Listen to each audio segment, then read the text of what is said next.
Phone lines at the Texans facility have been busy. Also, cell phones, too. I'm sure they're ringing, as they should be. Just look at Watson's numbers here this season. Top 3 in most of the most important categories here, including completion percentage, touchdown to interception ratio, and passer rating. So where is Deshaun going, if he's going anywhere? Well, if you ask the new Texans head coach, David Culley, the answer's nowhere.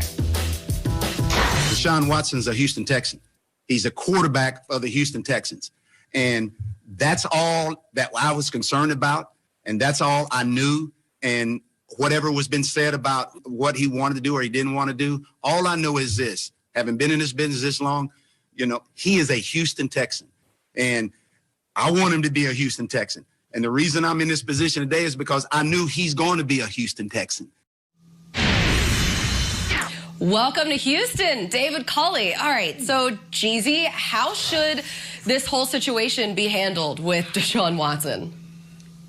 As far as if they want to get him back, I'll answer it that way, Colleen, because we're going to operate under the assumption that what Nick Caserio is saying is true, that they have zero interest in trading him. So how do they now get him back? How do they get him to rescind that trade request?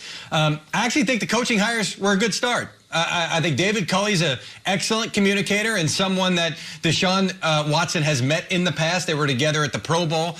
I know there was some talk that coaching hire was something that all of a sudden he was going to come. No, it's not that simple. But now you're adding Pep Hamilton to the mix.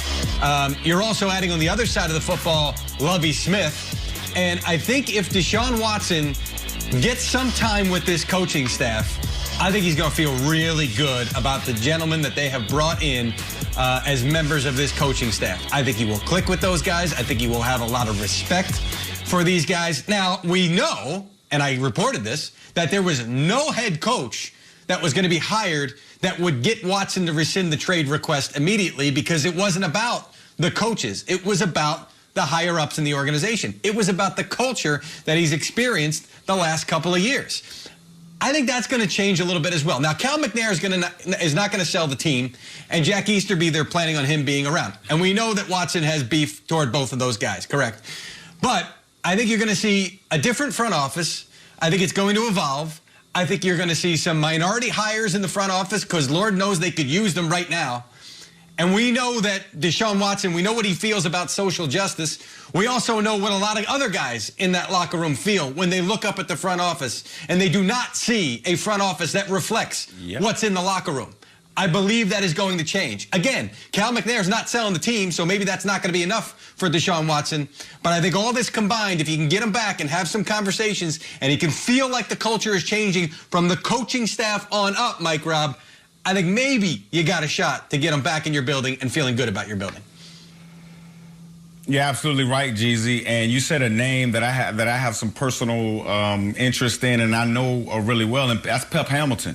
He was with me in San Francisco when I was there early in my career, and this guy understands how to challenge quarterbacks, understands how to talk to quarterbacks, and he will be the biggest Deshaun Watson supporter. That's one thing. But at the end of the day, just to your point, you said, the ownership is not going to change. The people that Deshaun Watson has beef with in this organization is not going to change, and you have to ask yourself, if you're Deshaun Watson, is this true change going on, or is this just a situation where they're pacifying me a little bit just so I can go on the football field? I mean, you know what I'm saying? And I do think there's a lack of trust from that locker room to ownership. And I think Deshaun Watson, he's seen it, he understands it, and now his actions are starting to reflect what the players in that locker room actually feel. And so, I think it's a long road ahead for the Houston Texans. I think people need to get face-to-face and talk this thing out. But I definitely see where Deshaun Watson is coming from. And as I've said before, the Houston Texans, they need a hell of a PR team to make this thing right. Yeah, Mike Robb, everybody needs help on both sides. And I think the biggest thing you said there was face-to-face. Look, this can't be ironed out through social media. It can't be ironed out through the media. This needs to be Deshaun Watson in person, whether it's with the owners, whether it's with the head coach, the GM. That trust and that new relationship, it needs to get off on the right foot. And I think for the Texans, look, if you're Nick Caserio, you're absolutely going to say, look, we are not trading. We have zero interest in the trade. That's how you drive up the demand and the value of that trade. Obviously, that was a good move on his part. But if you're the Houston Texans, you just traded DeAndre Hopkins the year before. You're going to trade Deshaun Watson. If you're the head coach, the GM, or an owner or a member with the last name McNair, if you want to go out to eat for the rest of your life ever in the city of Houston, you better not trade Deshaun Watson back-to-back seasons if you don't want somebody spitting in your food. So just throwing a little caution out there for you guys. The city of Houston will revolt if you trade their second best or their best player 2 years in a row out of the city. Shaun, I just want to be clear, too. You're talking about the city of Houston. There's a big Hispanic and Latino population in that community as well.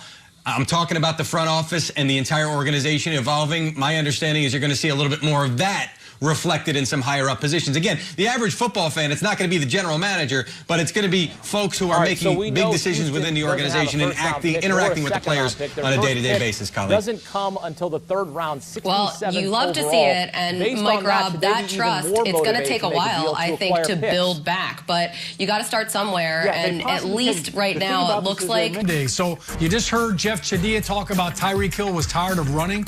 Well, you're going to have to get that conditioning up. I think that humidity and the warm weather could be a factor for the Chiefs. Yeah, Shaun, definitely weather.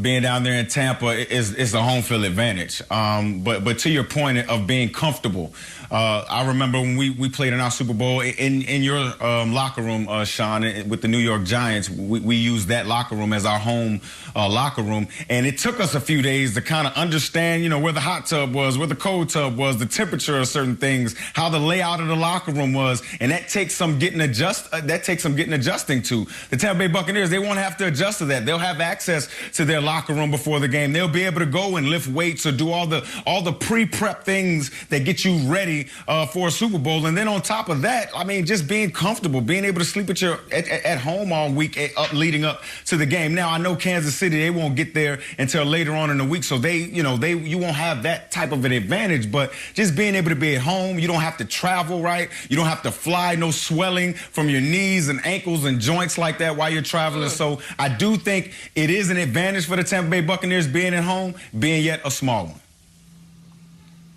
Well, listen, the Bucs, they get to do exactly what we're all doing right now, work from home. I mean, we are just like the Bucs, guys, exactly. And this is our Super Bowl basically every week. But I think everything is more comfortable working from home. I'm literally wearing football sweatpants right now. I don't know if you can see them or not, but still, it's great. I mean, I had my coffee and my favorite mug. Everything just is so much easier. And really, it's just so much more convenient at home. The commute is fabulous. The support systems are all in place. And really, the pandemic kind of coupled with them playing at home, I think it's a huge advantage because there won't be nearly as many distractions that come with a typical Super Bowl week as we're going to see this week in Tampa, and the routines just won't be altered anywhere near as much as they normally are. That's massive for a Bucs team that mostly hasn't been there before. So playing at home really is a dream scenario. This is a mug, usually made of porcelain. It's got a handle. I don't know what you just threw up there on air, Colleen, but exactly. That was a glass. Coffee.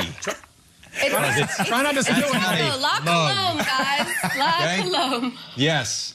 There you go. Somebody got themselves a sponsorship deal. Congratulations, Colleen.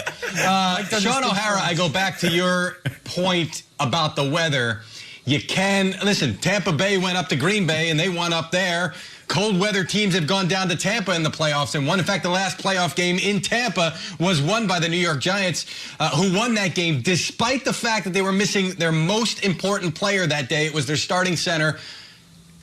I forget his name. Kevin Booth, Gray Rugemer, maybe? I don't remember what his name was. Anyway, I did talk to folks in Tampa. I said, what advantage are you going to have? They did point to the play clock. We know the stadium inside and out kind of thing, so I agree with you on that one. But also they said maybe the kicking game, because so a lot of times kickers come into our building, visiting kickers, and they're upset with the way that the winds kind of, they have a tough time adjusting to the way that the winds come through our stadium. So I couldn't get Sir Stats a lot. He was busy getting ready for his next segment coming up here. That's a tease. So I relied on our researcher, Bill Sudell, who said, yeah, kickers are 84.6% overall this year In Tampa, it's 77.8. And over the last 5 years, outside of Tampa Bay, 84.2% on field goals, 75% at Raymond James. So maybe that's an advantage for Ryan Suckup and Bradley Pinion, the punter, as well. Do the numbers, O'Hara. Figure it all out in your head. Oh, it was you. You were the center. That's right. I was told there'd be no math.